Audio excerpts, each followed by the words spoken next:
മക്കളെ, Jerusalem prayer ലൈനിലേക്ക് വന്നുകൊണ്ടിരിക്കുന്ന വിദേശത്തും സ്വദേശത്തുള്ള എല്ലാ മക്കളെയും ഈശോയുടെ കരങ്ങളിലേക്ക് സമർപ്പിക്കുകയാണ്. പ്രാർത്ഥിച്ചല്ലേ നമ്മൾ ഒരുമിച്ച് കൂടിയിരിക്കുന്നത്? ഇതൊരു പ്രാർത്ഥനാ സംഗമമാണിത്. വചനമാകുന്ന യേശു നമ്മോട് സംസാരിക്കുന്ന സമയമാണ്.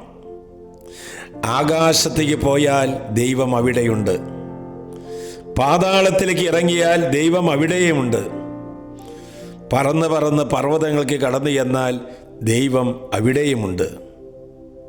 ഇപ്പോൾ നമ്മൾ എവിടെ ഇരുന്ന് ഈ പ്രയർ ലൈനിൽ സംബന്ധിക്കുന്നുവോ, ഒരുപക്ഷെ വിദേശത്തായിരിക്കാം, ഒരുപക്ഷെ സ്വദേശത്തായിരിക്കാം, ഭവനത്തിലിരുന്നായിരിക്കാം, വാഹനത്തിലിരുന്നായിരിക്കാം, ഓഫീസിലോ കമ്മ്യൂണിറ്റിയിലോ ഇരുന്നായിട്ടായിരിക്കാം ഈ പ്രയർ ലൈനിൽ സംബന്ധിക്കുന്നത്.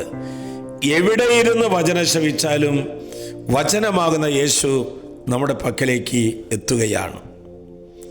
ഇതാ വചനം തരുന്നു. നിയമാവർത്തനം 4:7. നാം വിളിച്ചപേക്ഷിക്കുമ്പോഴൊക്കെ നമ്മുടെ ദൈവമായ കർത്താവ് നമുക്ക് സമീപസ്ഥനായിരിക്കുന്നത് പോലെ ദൈവം ഇത്ര അടുത്തുള്ള വേറെ ഏതു ശ്രേഷ്ഠ ജനതയാണ് ഉള്ളത്? മക്കളെ, നമ്മുടെ ദൈവം മിണ്ടുന്ന ദൈവമാണ്. നമ്മുടെ ദൈവം സംസാരിക്കുന്ന ദൈവമാണ്.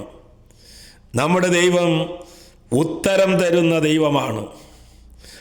ആര് എവിടെ ഇരുന്ന് വിളിച്ചാലും, എത്ര വലിയ സങ്കടത്തിലാണെങ്കിലും, ഏതവസ്ഥയിലാണെങ്കിലും വിളിച്ചാൽ ദൈവം അവിടെ ഓടിയെത്തുന്ന ദൈവമാണ്.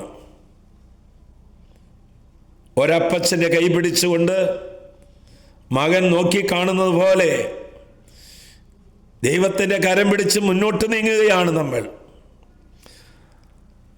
ആർക്കും വഴി കാണിക്കാൻ, ആരുടെയും എല്ലാവരുടെയും കണ്ണുനീര് തുടയ്ക്കാൻ എവിടെ ഇരുന്ന് വിളിച്ചാലും ഈശോ അവിടെ ഓടിയെത്തും. പരീക്ഷാ ഹാളിൽ ഇരുന്ന് വിളിച്ചാൽ അവിടെ എത്തും. മൈഗ്രേഷൻ കൗണ്ടറിൽ നിന്ന് വിളിച്ചാൽ ഈശോ അവിടെ എത്തും. അപകട സമയത്താണെങ്കിലോ അവിടെ യേശു ഓടിയെത്തും. ഭയം കുന്നുകൂടുമ്പോൾ, വേദന നിറഞ്ഞു കവിഞ്ഞൊഴുകുമ്പോൾ, എന്നെ സഹായിക്കാൻ ആരുമില്ലല്ലോ എന്ന് നിനക്ക് എപ്പോഴെങ്കിലും തോന്നുമ്പോൾ അവിടെ ദൈവമായ കർത്താവ് ഓടിയെത്തുകയാണ്. കലാ കായിക വേളകളായിക്കൊള്ളട്ടെ, ഓപ്പറേഷൻ തിയേറ്ററിൻ്റെ മുമ്പിലായിക്കൊള്ളട്ടെ, ഓഫീസ് ജോലികളിലായിക്കൊള്ളട്ടെ, അൾത്താരകളിൽ ബൈബിൾ വായിക്കാൻ ഉണ്ടാകുമ്പോൾ ആകട്ടെ, സഹനത്തിന് ഏകാന്ത നിമിഷങ്ങളിലേക്ക് യേശുവിനെ വിളിച്ചാൽ അവിടുന്ന് ഓടിയെത്തുകയാണ്. അടുക്കളയിൽ ഭക്ഷണം പാകം ചെയ്യുമ്പോഴും, വലിയ കെട്ടിടത്തിന് മുകളിൽ ഇരുന്ന് കാല് വിറയ്ക്കുമ്പോഴും, പ്ലെയിനിൽ കയറാൻ ഭയമുണ്ടാകുമ്പോഴും ദൈവനാമം വിളിച്ചാൽ, യേശു എന്ന് വിളിച്ചാൽ അവിടുന്ന് നമ്മുടെ പക്കലേക്ക് ഓടിയെത്തും. നമ്മുടെ ദൈവം അത്യുന്നതനായ ദൈവമാണ്. നമ്മുടെ ദൈവം സർവശക്തനായ ദൈവമാണ്. നമ്മുടെ ദൈവം സർവവ്യാപിയായ ദൈവമാണ്. ആശ്വാസപ്രദമായ രാത്രി, പ്രതീക്ഷാ നിർഭരമായ പ്രഭാതം, സൽപ്രവർത്തികൾ നിറഞ്ഞ ദിവസം നൽകി അവിടുന്ന് നമ്മെ എല്ലാവരെയും അനുഗ്രഹിക്കട്ടെ.